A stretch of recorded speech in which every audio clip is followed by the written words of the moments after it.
was no mere nightmare. Could he have survived? I have reason to believe the Black Arms have returned. I need a spacecraft to reach the Ark. Chaos control! A threat lurks aboard the Ark, and I must eliminate it.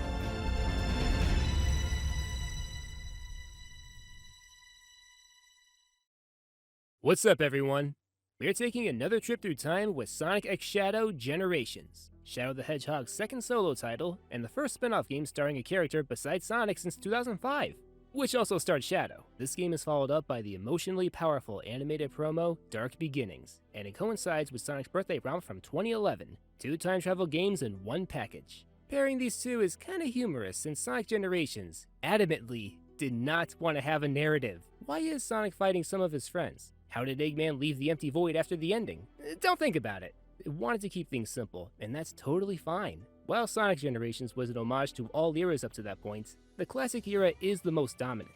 The title banner is a direct nod to the original 1991 game, an abundance of colorful shapes akin to the old Japanese box art. The hub world is exclusively 2D. With Shadow Generations, we have the first 2000s throwback game. The protagonist debuted in the first main series game of the 21st century. The hub world is entirely in 3D. All stages and boss battles happened post-90s. The plot has a stronger narrative in comparison. Despite the differences, they are sister games with a similar formula, although the latter has some inspiration from Sonic Frontiers. The original game was 20 years old by the time Sonic Generations was released. Sonic Adventure 2 is 23 as of this recording. It's been a longer wait for this one. Before I go on, I won't be discussing the redubbed lines, updated dialogue, or other minor changes in Sonic Generations. It is the same story with a few so-so decisions made. As much as I'm not a big fan of that game's plot or dialogue, I'd rather have it stay the same for the sake of game preservation. Although I would have appreciated a certain addition. A satisfying final stage themed after the last section of the White World and the setting of the finale. Giant cogs and gears all over the place, pieces of the 9 stages here and there, switching between classic and modern Sonic. Go all Eggman Land with it.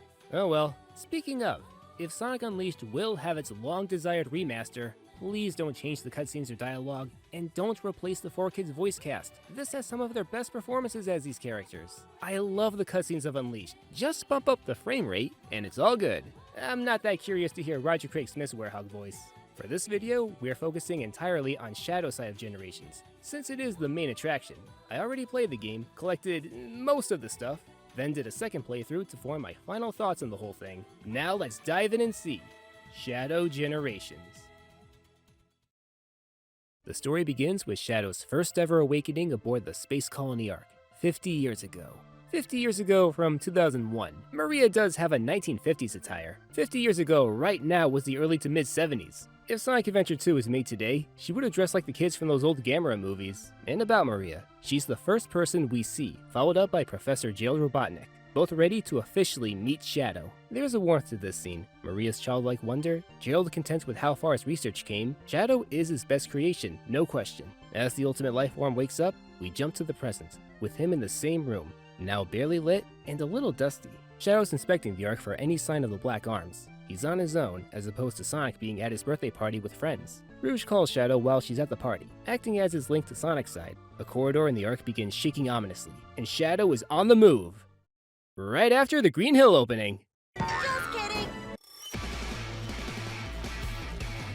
Grinding down from the facility, Shadow is heading straight for the source in the lower levels of Space Colony Ark. At first, the stage is mostly based on Final Rush, Sonic's final solo stage in the hero story of SA2. His last-ditch effort to stop the Eclipse Cannon. Segments of other Ark stages are here too. Crazy Gadget's gravity platforms, Eternal Engine's hallways, and laser towers. The enemies here are the standard gun hunters and beetles, as well as the artificial chaos. How many of these did Gerald make? Shadow Generations may have the best of the boost formula. Carrying after Frontiers with a double jump and boost mapped to a right shoulder button, the homing attack is on the left face button, like in Unleashed. One button for a double jump, and one for the homing attack. Lost World did start that.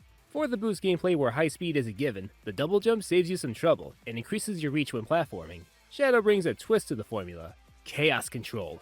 It will freeze time for 5 seconds. It even stops the timer, making S-ranks a little easier. Chaos Control is an excellent tool to create makeshift platforms for reaching higher places and collecting goods. When in contact with a glowing ball of light, it can warp you further. You can do both of the main purposes of Chaos Control here, stop time and teleport. Along the way, a giant cannon fires a missile at you. With cast control, you can stop it, bash, and kick it out of the way in a quick and simple QTE moment that will reappear in each boss battle. After this spectacle, we transition to the interior area. This is where the sense of freedom truly blossoms. You can take the pathways on the left to boost off this ramp or go through this tunnel. But if you skip this dash panel before getting there, you can take the higher path and save some time. This game is rich with alternate pathways and it rewards you for your skill and curiosity. That's how I love my Sonic stages. Interesting that this stage's theme is a cover of Final Rush's theme, Highway in the Sky. Final Chase's theme, The Supernatural, was meant to be a tad unsettling since it coincided with the later conflicted parts in Shadow's arc. Didn't have that first stage essence to it. Highway in the Sky is so rockin', so flexible, it can work as both a closing and opening stage theme. A new piece was added to the song, strings ramping up, alluding to the epic scale of this game.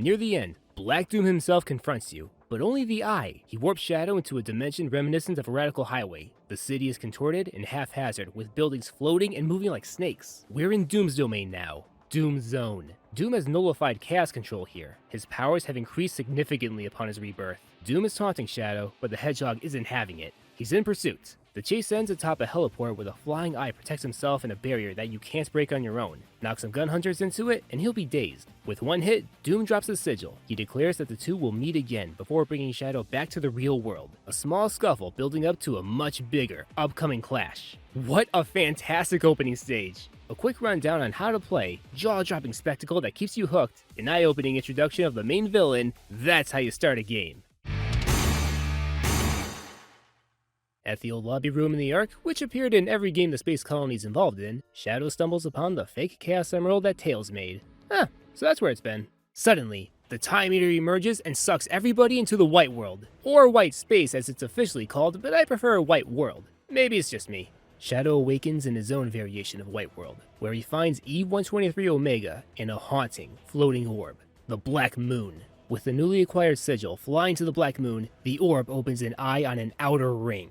The inclusion of Omega as the representative of the Ark shows that this game is taking advantage of some missed opportunities. Omega wasn't in Sonic Generations, so of course he'd have one of Shadow's best friends as his first partner here. Omega talks about what he's been doing after Dark Beginnings. Turns out he was hunting the Time Eater. That would have been fun to see. He's never been in the Ark. None of the representatives of this game were in their respective stages. But he is a good fit here. The Ark stored Gerald's most destructive weapon, the Eclipse Cannon, which he wasn't exactly proud of since he hated weapons. Omega is the most powerful of Eggman's E-Series robots, and the Doctor never liked him much. Two creations not cherished by the geniuses who built them. Right before you even move in the hub world, the most important characters have been introduced and the scenario has been set. Some similarities to Sonic Generations are here. The opening stage precedes the Time Eater's entrance. The hub world is at its most vacuous at the start. You enter the hub world before doing Act 2. Save for one, all Act 2 stages are in 2D, which I'm good with since it leaves the entirely 3D Act 1 stages uninterrupted. Let me tell you, when I replayed Sonic Generations, I was kinda peeved by how intrusive the 2D sections were in the modern stages. Coincidentally, the boss fight with Shadow is the only one to be in non-stop 3D. All of modern Sonic's boss battles have 2D bits, except for this one. And half the time the camera is angled in a way that you can see what's ahead of you. That's my favorite kind of 2D in Sonic. Carrying after Sonic Generations, Act 1 is coded in yellow, Act 2 in blue. Space Colony Arc Act 2 is solid. This one is more gung-ho about the missiles and breakable meteors. Those pesky spinning drums from Final Chase return, and they do function a lot better in 2D. Chaos Spear makes a comeback. Activate switches to open doors or stun enemies. Another ability suddenly grows on you.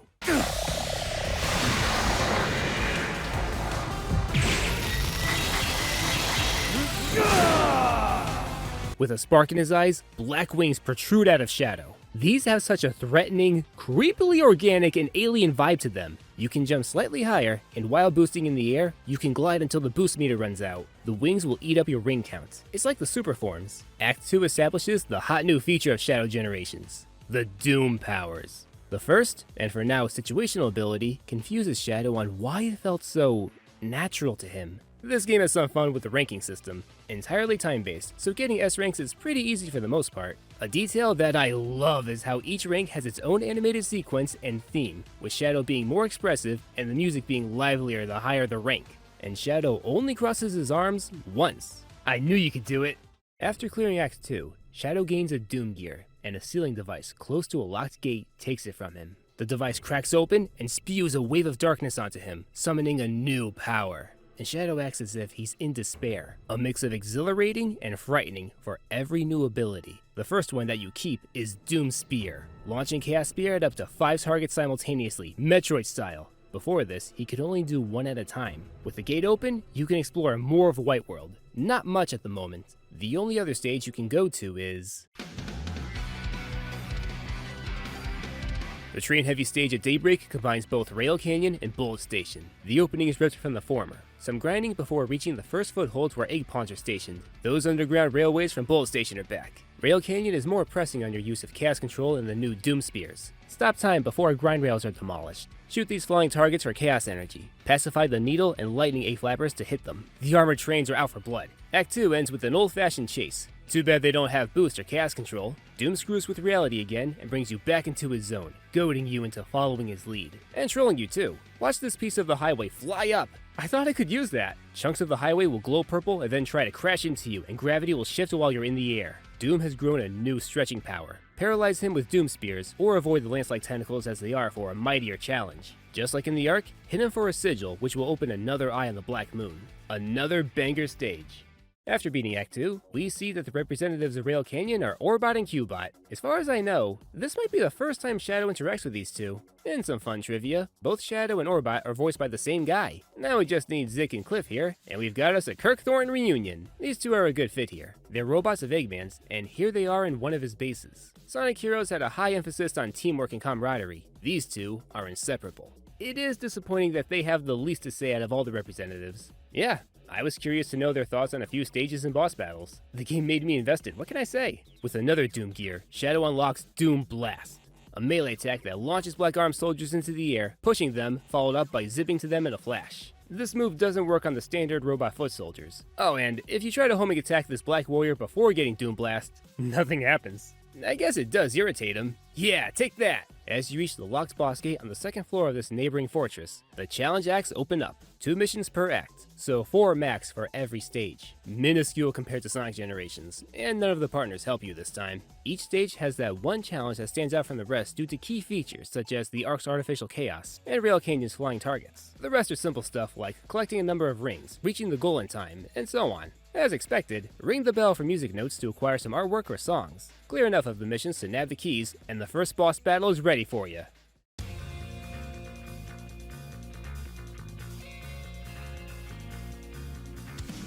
How could it not be the Biolizard? Right off the bat like in SA2 and Generations 3DS, run away from his mouth and tail until he runs out of steam, then grind on the cable to reach his life support console. But the fight drastically escalates, as the lizard uses inner wires like arms and covers them in eggs. After slamming his arms down, hit them and the eggs will float in place for you to homing attack chain to the console. But if you use Chaos Control then bash the arms, you can skip the console part. In the second phase, the Biolizard will cling to the walls and fire eggs at you. Unleash a barrage of Doom Spears at them to fill your Chaos Control meter. It culminates in the Biolizard launching a massive ball of energy. Use Chaos Control to stop time and kick the projectile back, prepping you for the finishing move. Sonic Frontier has so inspired the boss battles here. Gotta say, I was pleased to see Shadow talking to the Biolizard, saying he'll relieve him of his pain. Much more verbose than in SA2, where he just called him a creep. He didn't ask for this. With the Biolizard beaten, the Black Moon cracks open, and the entire White World has been unveiled, free for you to explore. But before you can, Shadow. You have made excellent progress. I would expect nothing less from my finest creation.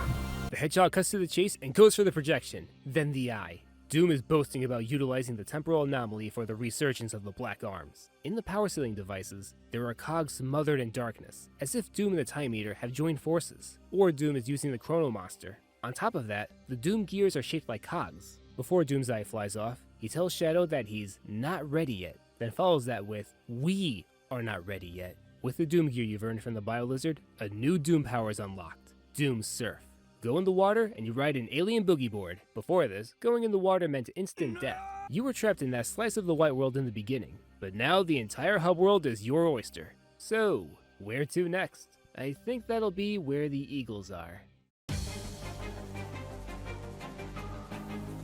Why am I not surprised that Kingdom Valley is my favorite stage here? The Shadow Generations version captures the beauty and depth of the original. An eagle carries you to the grassy platform with a single tree at the starting point. When you hit the first green switch to summon a windy grind rail, the grand view of the area is right before you. The beginning is the closest to the natural setting, thanks to the foliage outside of the castle's surrounding walls. Soliana's torches and eagle glyphs establish that this valley is part of the country's territory. Alternate pathways aplenty. Stop on this tightrope to hit a higher egg flyer, then follow the road to the eagle and run along the wall. Or take the lower route, stop on this tightrope, which will send you to an air ring that launches you to the cave tunnel. A later eagle will fly you to the stream where Doom Surf is in action, taking place of the hovercraft. The openness is begging you to try all routes. That spiral road from the original's wind section is here, advancing upward as opposed to downward. Run or grind, your choice. You later crash through a rose-tinted glass window to get into a tower. You've been through this rodeo. Defeat all enemies to open a door. Kinda bizarre to see the big A Guardians go down in one hit. A new sentry of the Black Arms, Black Wall, will summon a shield that you need to destroy with Doom Spears. After that, Doom blast him against the wall. This version of Kingdom Valley takes some liberties via Shadow's new abilities, and no other character tagging in. Omega mentions that if he were in Kingdom Valley, he might bring the whole place down given its fragile state. I don't know, he was there in the very hard DLC rendition. Surfing down another stream, a black salvo shoots projectiles at you. Cancel them out with Doom Spears. You can ignore it and take the long way up, or use Doom Blast to go through this window and out the other end to advance. My god, this looks amazing! The tallest towers, the most dangerous grind rails, and a little left over from the old lakeside section. After passing a tunnel, we arrive at the water section. The water section's here! My jaw fell when I saw this. The two giant waterfalls facing each other with a long road in between, this time decorated with wind rails and air rings. Ah, I love it so much. If only you could run along the waterfalls with pillars coming out of them, that was the best part! When you break it down, the 4 sections are here. Wind, lakeside, castle, and water. All seamlessly together with no loading in between. Kingdom Valley Act 1 it's fantastic! This might be in my top 10 favorite Sonic stages ever. It doesn't beat the PO6 versions, but it is top quality. Well, the stage after this is... Oh, right, there's an Act 2. Sorry, I was so blown away by Act 1, I almost forgot. Act 2 is good. It's good. It goes through a similar pattern, beginning on the outside with trees and caves, then making your way to the castle. No water section at the finish line. Instead, it ends with you climbing the biggest fortress. It does a lot more with the interior of the towers, where pillars can squish you. Wall jumping is here, which the game is light on in hindsight. While I do enjoy the stage a great deal, it can't top Act 1, but it does its own thing by taking advantage of 2D, and it has my respect for that. Now then, who represents Kingdom Valley? Hello. Your name's Shadow, isn't it? Have you seen my good buddy, Froggy? Hey, look at that! Big does show up in Kingdom Valley, and he's the right choice for this place. Both Sonic Adventure and 06 have cities as hub worlds, and water is a key element for both of them. Big is, without question, the funniest character to talk with. He knows what Froggy is thinking despite never speaking. He recalls the yellow Chaos Emerald being his lucky charm back in SA1. He mentions being at the Ark during SA2, noticing Shadow there. Oh, this one's the best. Big wasn't Soliana, and he met Princess Elise. These two met. I can never unsee it. I like Shadow's reaction upon seeing him. He's alright. Big wasn't in Sonic Generations, probably because there was no room for him to be a representative. And there is the fact that he was the most hated Sonic character at the time. The constant vitriol against him was such an overreaction to the hit-and-miss fishing mechanic. The overall reception of Big has softened up since the late 2000s and early to mid-2010s. He's been appearing in more games, owning the title of Best Comic Relief Character in the franchise. His comedy isn't tryhard, he's not obnoxious or intrusive. He's a simple-minded, well-meaning hermit who somehow keeps showing up in these journeys. Please don't explain how we got to the Ark, or the world of the Arabian Nights. It's funnier without knowing. In case you're wondering, there's no cutscene where Shadow tries to remember Kingdom Valley and say to himself, I don't remember any of this. There also isn't one for.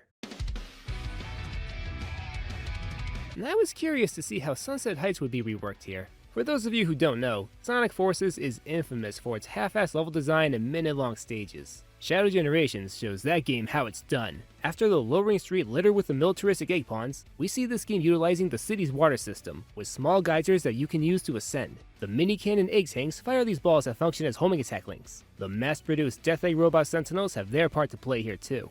While this one lugs a bunch of debris at you, freeze them with chaos control, then use them to reach the higher road. That's so clever! That bridge from the Illusion Metal Sonic battle is back as the setting for the last assault of the Sentinels before transitioning underground and into the sewers. The new duplicate-happy black flashes are waiting for you. You get the gist by now. Stun them and blast them. As you head back for topside, Doom taunts you some more. Radical Highway in Doom Zone is even more messed up, and Doom puts you through Lost World-esque tunnels made of highways and skyscrapers. Hit him for a sigil, and you're back in the city.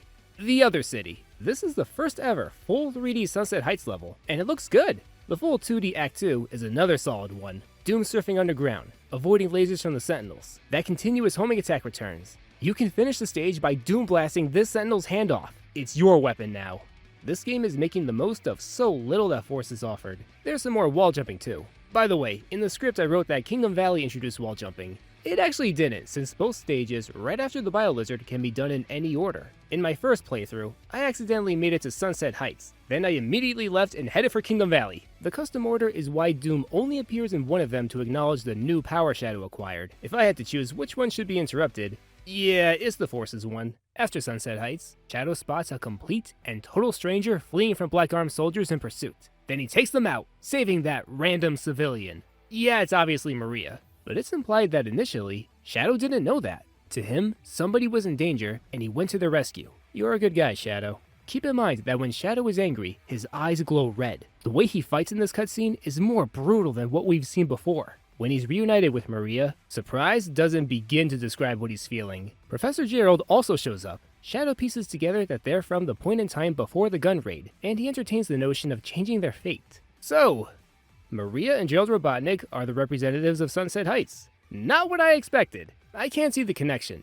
After Space Colony Arc Act 2, Shadow spotted them in a distance, believing them to be dreams, or illusions. In Forces, illusions were weaponized by the secondary antagonist, Infinite. War was also a factor in that game. Maria and Gerald were stuck between a rock and a hard place of the arc. The war-crazed gun breathing down Gerald's neck and later killing his granddaughter, then executing the grief-stricken scientist himself. The battle-heavy Sunset Heights is blatant with the war theme. Shadow returns to this part of the white world the most. I've beaten this game twice, and I'm still getting used to seeing Maria and Gerald here as supporting characters that you can talk to whenever you feel like it. Maria mentions her time in the Ark, as well as her little sister, the future gun commander Abe, and missing out on the good food on Earth. It's also sad to have them here because we know what will happen to them. Gerald doesn't want to know about the future, at the risk of rupturing the space-time continuum. They both have a strong hunch that they're talking to a much more experienced Shadow, but they love him all the same. After doing missions for Kingdom Valley and Sunset Heights, collect some keys, and you're ready to take on the next boss.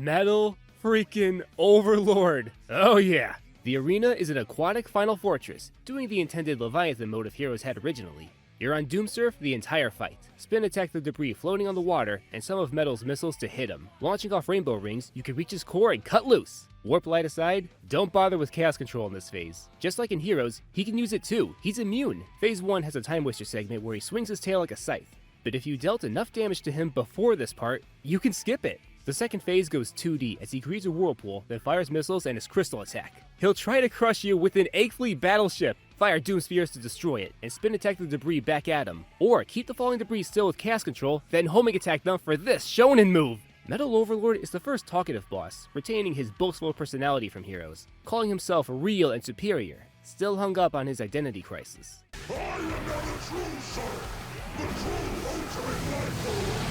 I am the king of all creation. Nobody can defeat me.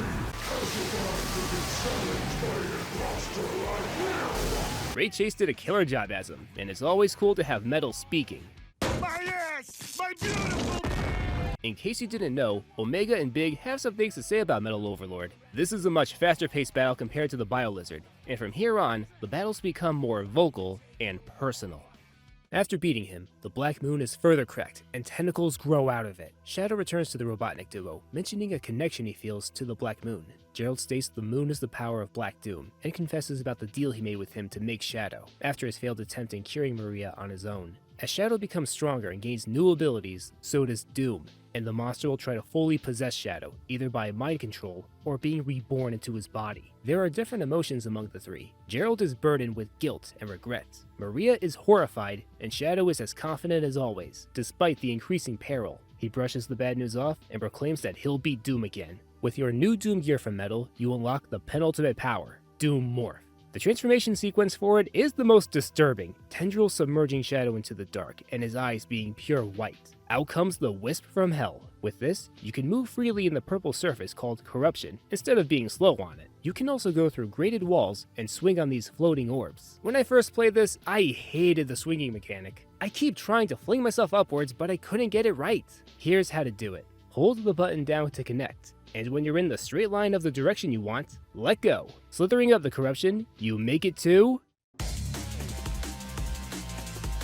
This slice of the Ancients' second home is the most... You know what? The dubstep remix isn't doing it for me. I'll use the island's original theme instead. Start over. This slice of the Ancients' second home is the most challenging so far. Death-defying jumps and the volcanic floor. This is the only stage to have Doom Morph, and it's utilized well. Grapple and crawl in Corruption to advance topside. If you mess up, you have to take the long way. Act 2 doubles down on Morph, sticking to the walls and ceilings, being shot out of tubes, avoiding spike balls. Looking back on my game footage, I realized how Doom Morph is mostly a passive ability. The dash is the only way to hit an enemy, but its main purpose is movement. Chaos Island is my least favorite stage in this game, but I enjoy it. And it's cool to have Shadow back on the island. What? He was in it. I talked about him in my video about Sonic Frontiers' story. Well, the frustration's mutual. We see Tails as insecure and ashamed of himself over the past few games. Shadow was telling him not to beat himself up. Alright, I'm messing with you. Although Shadow wasn't in it, Frontiers was the latest in the main series and Sonic Team had to use it. They already have the models and environments ready. I'm not going to even think about the canon reason why Sonic's White World is capped at 2010, but Shadows goes up to 2022. Chaos Island wasn't a stage, it was an open zone. Imagine if Mystic Ruins or Soliana Castle Town were stages in Sonic Generations. It was interesting to see this massive world map condensed into a couple of levels. And I felt strangely nostalgic about those Jade Tunnels and Robots by the Ancients. The game came out just a little over 2 years ago. In the backgrounds, we see the volcano, those climbable towers, that mossy lake, and the symbol from the debut teaser. I still don't know what it means. Leaving Chaos Island, Shadow makes it to Sonic's White World, the Cityscape section to be exact. Sonic is asking for the yellow Chaos Emerald, but Shadow explains that he still needs it. Then he fills him in on the other White World and everything else that's happened. Sonic understands, and will let Shadow hold on to the Emerald for as long as he needs to since he's so reasonable. Let's go.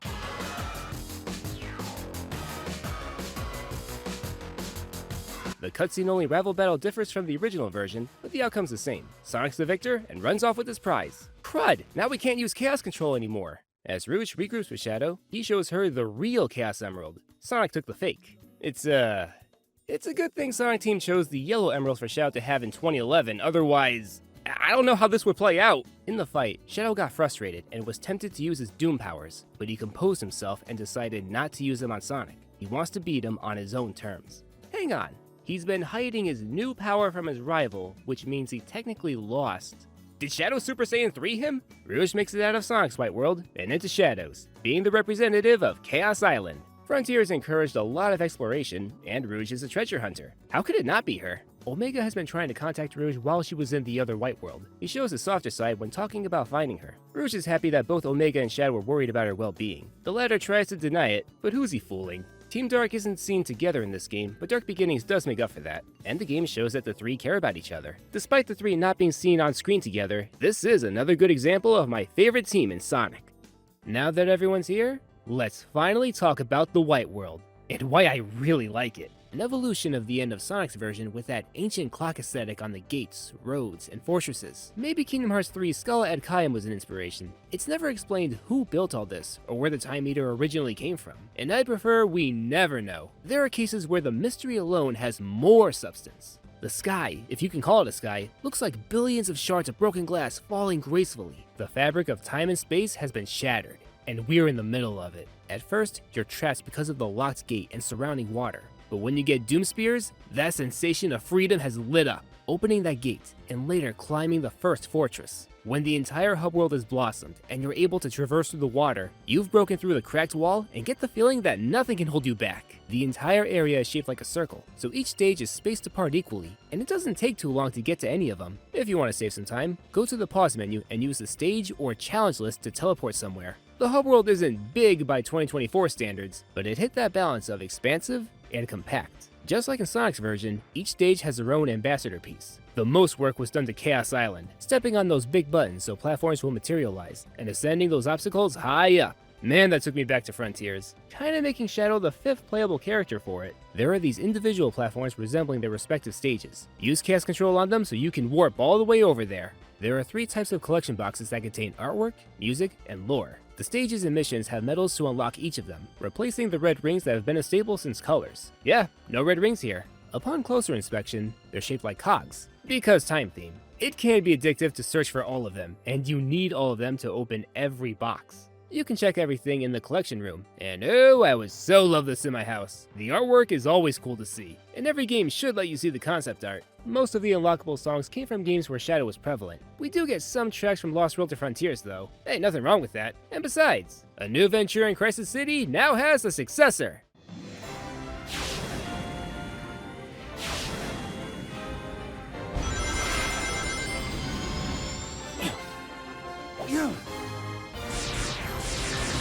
I was stoked that some of my most wanted songs made it. Sky Rail and Rail Canyon, Sky Troops and Kingdom Valley. Some songs that were left out can work here. Enjoy this What If.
The lore recaps the most important moments in past games. Very helpful for the newer fans who never played them, mostly because they weren't alive then. The new fans have to start somewhere.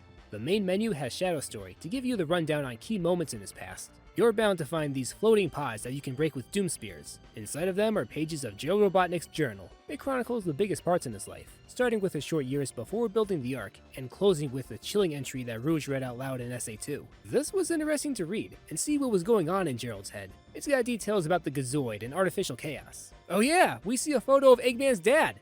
It's one of these two. Shadow Generations has the biggest lore bomb of the Robotnik family. The last collectibles are the machine parts that Orbot and Cubot need to build their rocket ship to escape the White World. They need 80 to finish it. At first, it's fun and easy to get these bolts. Gave me that 5th gen platformer feel. But when you're almost done and have only one left, it can be frustrating as hell.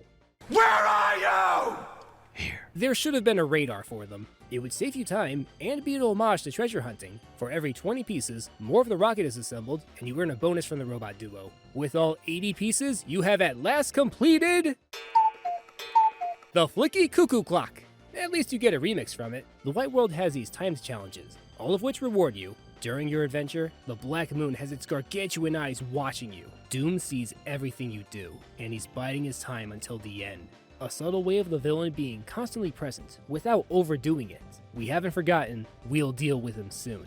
Shadow Generations has a spectacular hub world, one of the finest in Sonic history. With a surface clear, our next destination is underground.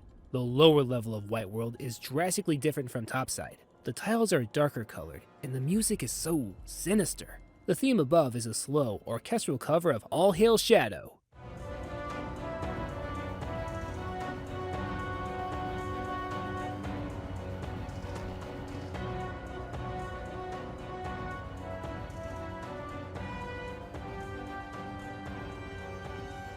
But the music underground is a haunting, ghostly theme. It's so eerie and has the hint of something familiar.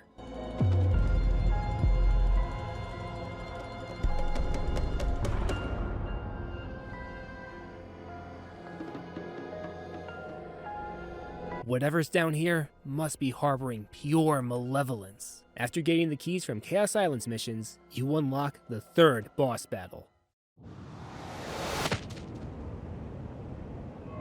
What is this? A seal of some sort? Oh my god! Oh my god, oh my god, oh my god, oh my god, oh my god! Pack a bag. We're going to Memphis.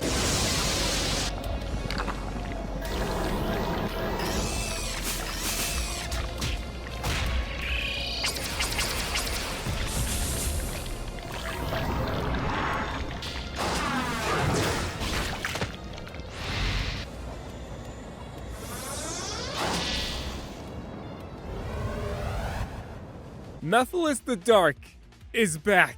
I've talked about Mephiles before, many times, but this isn't a mobile game. He's in a brand new console installment. Unlike the Biolizard and Metal Overlord, he's not from an earlier point in time. It's implied that he's aware of everything after Solaris has been destroyed. He's taunting Shadow like before, but the hero is all, I don't know you! he tries to kill Shadow with the same technique he used on Sonic. Mephiles wants to destroy him, then bring himself to the timeline, escaping the temporal purgatory that he's trapped in. Okay, the fight itself. Mephiles coats the floor in corruption, hindering your movements. Then he submerges himself into it and sticks his death blade up as he charges at you. Doom Morph is essential in knocking him out of corruption and restoring the stone floor. Hit him with a barrage of punches and kicks, or use Doom Blast, rocketing him up and hurling him towards the purple orbs from Flame Core and Iblis Phase 2. With Doom Blast, you can get an item in mid-air. Mephiles will sick his minion shadows at you. Like how the intro cutscene displayed, take him out with Doom Spears. After the shadows appear, regular melee attacks are useless. Mephiles will counter it, his blade giving you a taste of despair. Doom Blast is the only way. In Phase 2, the floor will always have corruption. The doppelganger creates copies of himself and summons pillars, slamming them to the ground with shockwaves. Through Doom Morph, scale up the only climbable one, then jump off the pillar and swing up to bash those copies. Back on the ground, Mephiles changes into his monstrous form with a shield around his waist. Destroy the barrier, then cut loose, full speed ahead. It all ends with Mephiles and his clones encircling you, each with a blade, ready for the killing strike. Yeah, no.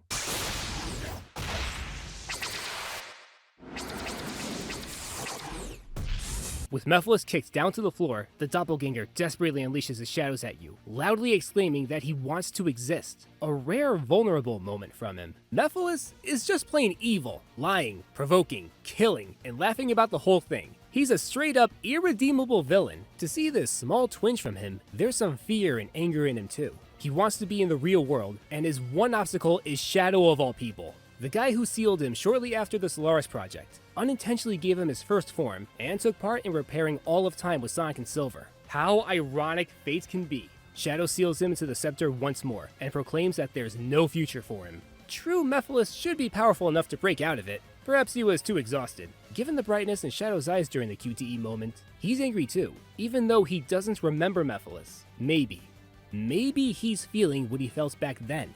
In the ending of 06, the wind made by Sonic running was familiar to Elise. This was after she erased the events of that story. In Sonic Colors DS, Silver felt like he's teamed up with Blaze before. I've seen some writing where characters feel the way they did in the past without remembering anything. Oh, it's some kind of chicken hat. It's cute. So why does it make me feel, I don't know, sad? Shadow's hatred of Mephiles for sending him and Rouge to the doomed future, trying to corrupt him, and killing one of his friends is still there. Shadow's dialogue with Mephiles in this battle has a little more ire every time. I owe much to you, Shadow. I don't know what you're talking about, but I will crush you all the same. Create all the clones you want. I'll just take care of them all.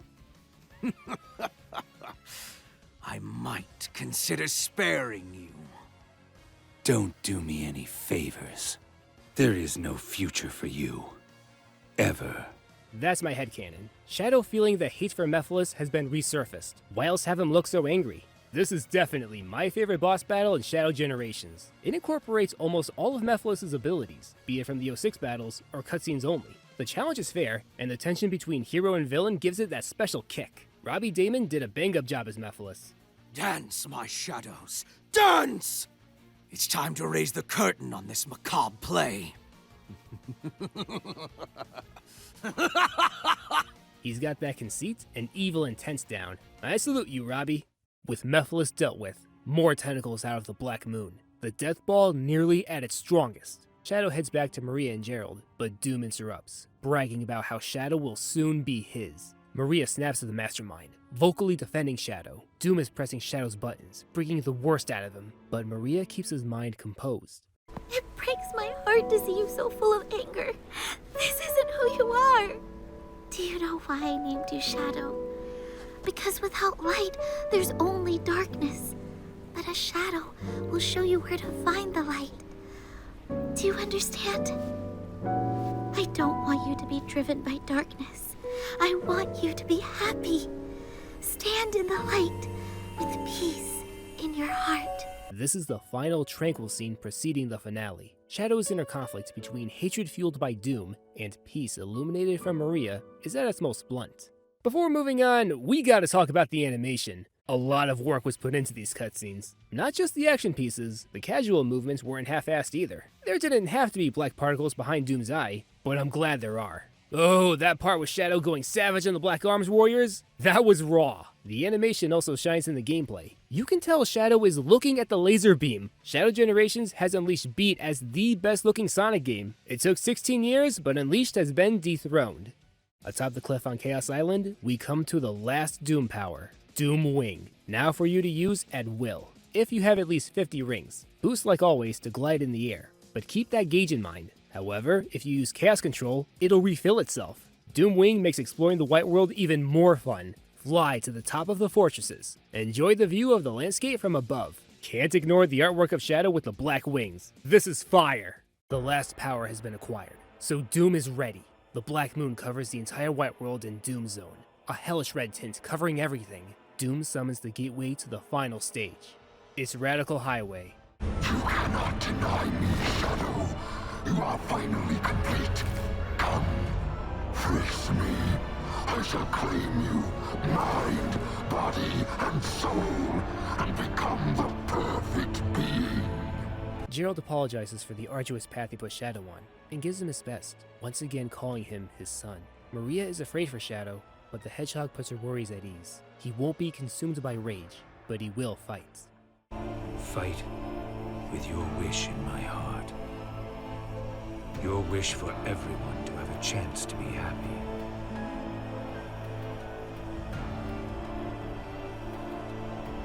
With the exception of Warbot and Cubot, Each of the representatives has some things to say to Shadow. Omega is all for helping him destroy Doom. It's okay, Omega. I call dibs. Shadow is asking Omega to protect Maria and Gerald in case the worst happens. And the best of the East series promises to hang out with Shadow later. In his own words, Big was glad to meet Maria and Gerald, and he wants to take them fishing sometime. That really adds another layer to the tragic end of these two. Rouge admits that she doesn't trust a lot of people, but Shadow is one of the very few who are different. She's rooting for him and wants him to come back alive. Everyone's taking the threat seriously. They're at their most vulnerable, and a little scared.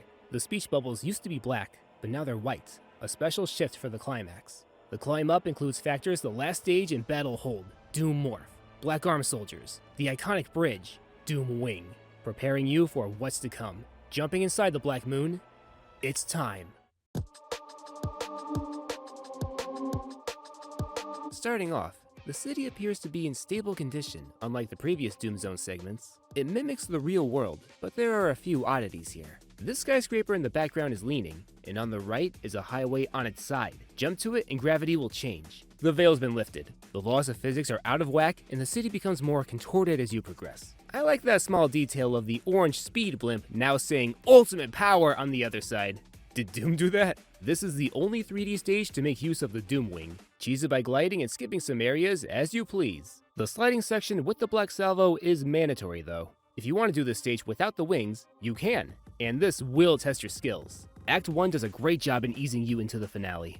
But Act 2 throws everything at you. It doesn't even try to imitate the real world. Chunks of the city are floating before you even hit the ground at first. Highway tunnels, tornadoes. The city is completely distorted. The brighter twilight sky, in contrast with Act 1's night sky, helps spell it out. The rain might be symbolic of how reality has fallen, or how Doom's illusion has fallen. The bulkiest of the Black Arms underlings, the Black Machos, are your biggest enemies here. Go ham on them. Then wait for the behemoths to emit a Chaos Blast-like move, then beat them until they're reduced to these little pods, which you can use Doom Blast on. So, why Radical Highway? Wouldn't the Black Comet be a more appropriate final level? Well, it wouldn't be Generations if we didn't get carried away with city stages. In all seriousness, I like how Sonic's side begins with his very first stage, while Shadow's ends with his. Like some fans have analyzed, here's the most likely, thematic reason. See this from Doom's perspective. Radical Highway is where Shadow was at his lowest point in SA2. He was so vengeful and willing to bring destruction. Doom needs Shadow, his finest creation, to be that way. Shadow's anger was weaponized by Doom in 05. He abused that trauma to delude him, brainwashing him into being another one of his soldiers. Act 1 starts posing as Radical Highway in the real world. The original theme's title was Vengeance is Mine. He wants Shadow to remember, to give in to that hatred again. Act 1's remix of it is deceptively tranquil. RBU went for a calm before the storm approach, but there's more than that. This remix sounds like it's backing Doom's attempt in persuading Shadow. Remember what the humans have done. You must amass revenge on them. Give in to that anger. Join my side. I'm the only one you can trust. The music has that soft but fraudulent energy.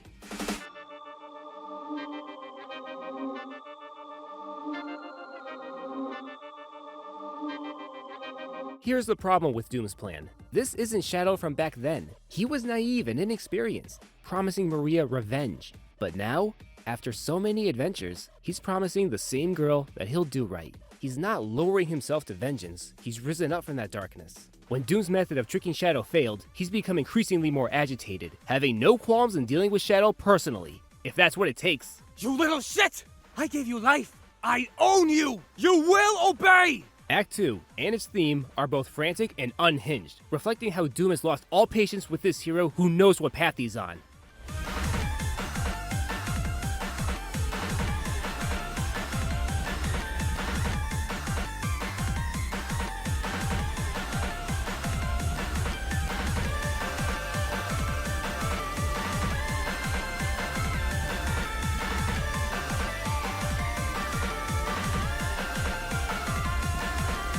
Radical Highway and Shadow Generations is one of the best final stages in Sonic history. Nothing less than radical. In the core of the Black Moon, you at last come face to face with Doom himself. Not a projection, the real him. On screen this time, he transforms into the grotesque titan Devil Doom. No Super Shadow for this battle, there's no need. The fight is all about the Doom powers. Phase 1 has you surfing through the city, knocking meteorites at him and wailing on his weak spot. not too different from Metal Overlord. The music is a big budget cover of Black Doom's boss theme from 05. This version is more frightening and has acquired to up the ante.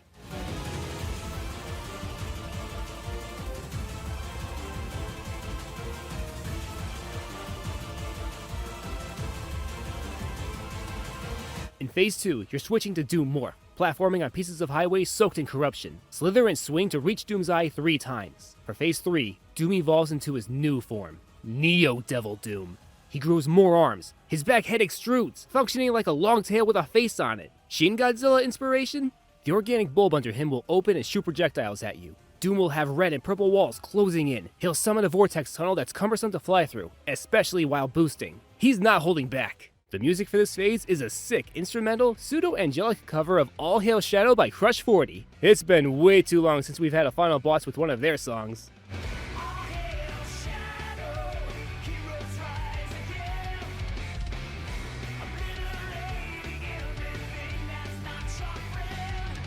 But for this video, let's use a different tune.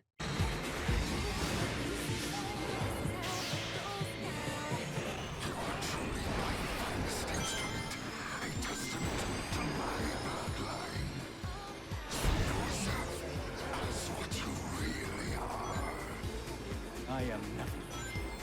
I have surpassed you. This fight runs circles around the HD Time Eater battle. It's much less frustrating to reach the monster, and instead of a barrage of voices telling you the obvious, the dialogue is between Shadow and Doom. This game stepped it up with the menace of Doom big time. In hindsight, the karma system in 05 was a double-edged sword. The darker past framed him as an evil genius who excels at pulling the strings and making one of Earth's most powerful heroes betray humanity. But in the hero paths, he's laughable, frequently throwing commands at Shadow who keeps defying him. Just stop embarrassing yourself. With this one linear story, Doom is a more believable threat thanks to the symbiotic bond between him and Shadow, the two nearing perfection throughout the journey. He's had plenty of build-up, and his strategy isn't even close to as asinine as it was back in 05. His plan here is to have Shadow gain new abilities, which will mean the same for him. The only way out is to beat him at his strongest. His belief is that Shadow is an extension of him. He has no life or agency. He's simply another pawn to be used, constantly talking about a destiny or fate that he made for the ultimate life form. In contrast, Maria and Gerald treat Shadow like a family member, wanting the best for him. Shadow will be on the side of humanity, no matter what Doom says. At the end of the fight, Doom will free Shadow with Chaos Control and go in for the kill. But since Doom can use it, so can Shadow. The hero flies through Chaos Control, prompting Doom to act more desperate until the premonition from Dark Beginnings comes true, and Doom takes hold of Shadow beneath the red sky, wanting to possess him. You cannot deny what you are. We are one and the same. As Shadow breaks free from Doom's grasp, he makes one thing clear. He determines his own destiny.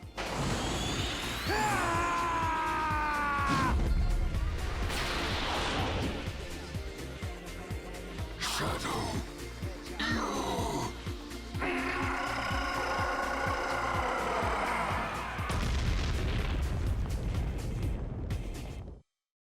Returning to the White World, the Black Moon has been destroyed, taking the Doom powers and Radical Highway with it. This possibly states that Doom actually is dead, given the connection between him and Shadow. Rouge needs the real emerald since Sonic is almost done with his business. I'm guessing at this point he just wrapped up the Egg Dragoon battle. Better hurry! Shadow hands it to her to swap with a fake one. She's asking him to come with, as Sonic might need his help. Emphasis on might. Shadow stays behind to see Maria and Gerald again, but their bodies begin to fade. Time is repairing itself. In a moment of anxiety, Shadow wants to retrieve the emerald and hopes that they'll stay with him, but Maria lets him know that she's at peace with going back. Besides, your friends need your help. But you don't know what's going to happen. I know I'll see you again. And if fate draws us apart, I will always be in your heart. Maria. Shadow hesitates, but he accepts the reality and leaves Maria and Gerald. He follows Rouge to help Sonic, shedding a tear as he leaves, ending Shadow Generations. So far, this is my favorite Sonic game of the 2020s, and the best installment starring a character besides the Blue Blur, surpassing Tails' Adventure. A splendid mix of Sonic Generations, Frontiers, and Shadow the Hedgehog. As a child of the 2000s, it was great to revisit these places, and I'm happy that nostalgic throwbacks aren't exclusive to the 80s and early 90s anymore. Shadow's variation of the 3D boost formula leaves the door open for a lot of possibilities with the other heroes. Let's have Blaze's take on it with her pyrokinesis. I mean, the boost began with her. Silver. Come on, a boost game starring Silver. He's my second favorite Sonic character. I'd love to talk about him again. Not asking for a Silver Generations. That would be what, 3 stages? The story is short and pretty good. The peril gradually becoming bigger, and close to the end, it gets your heart racing. I really appreciate how everyone's been written. Omega has that tough guy attitude we know and love, but there's also that soft spot of his. And he isn't just Shadow's friend, he talks about himself too. Rouge is as snarky as always, and has her role as the bridge between the two versions of Generations. She's the ticking clock for Shadow to bring her the real Emerald before Sonic reaches the Time Eater. Comic relief like Big, Orbot, and Cubot give the plot some levity. They don't overstay their welcome. They have their dedicated cutscenes, and you can talk to them freely. Maria and Gerald are the most vital supporting characters, having the most emotional weight. Let's not overlook that this is the first game since the late 2000s to have human characters besides Eggman. Given the positive reviews, this might lead the way for more humans in later games. I'm all for it. This is peak Black Doom, the insidious sense of pride and the scares that he provides for the game. His pro-Destiny mindset is in good juxtaposition with Shadow's free will mindset. This has some of the best of Shadow yet. He's still got that reserved demeanor, and we see more of his benevolent side, being friendly to the representatives, and letting Maria know that he's doing what he can to make her wish come true. Team Sonic Racing does take place after this. Maybe he was having a crummy week. You may disagree with me, but this needs to be the last game to have Maria in it. 05 ended with Shadow letting go of his past. Generations comes back to that, and he learns the same lesson, this time giving him more closure as the two have a proper farewell. If Maria returns for a later installment, be it time travel, again, or reviving the dead, it would cheapen this moment. This game has done a lot with her. She knows Shadow will meet more people he can trust. She knows who Sonic is. We're good, okay? This should be the last time. Please don't bring her back. The cutscene was beautifully done. It's the right send-off for her. I wouldn't mind if Sonic Team stops using Gerald, but maybe a secret experiment of his will have an impact on a later game. This will sound crazy, but I don't want Mephiles to come back either. He is my favorite Sonic baddie, and in my top 10 Sonic villains countdown, I said I'd be cool with a new rebooted version of him. But think about how poetic it is for this to be his end. Mephiles thought he won in 06. He combined with Iblis and became Solaris. Turns out we took that away from him. He's forever stuck in a time flux, cursing Shadow's name. Let this be the last of that sadistic bastard who killed Sonic and destroyed time and space. Overall, yeah, I love Shadow Generations. If you've been a Sonic fan for some time, you gotta check it out. Chances are you already did. This video is a few months late to the party, but if you didn't play it yet, do it. If you've never played a Sonic game before, you'll be confused at first, but you'll also be hooked. Every Sonic game is somebody's first Sonic game. Hey everyone, thanks for watching. This ends the Shadow Generations marathon that started with the Obscure Characters video, where I talked about Emerald. Made it to the end! If you're interested in a story that has character development, plenty of fighting, and an optimistic message, check out my debut novel, Shadow of the Chimera: Fractured Reunion. It's not long, but when you're done reading, you'll want to see more, and a sequel is in the works.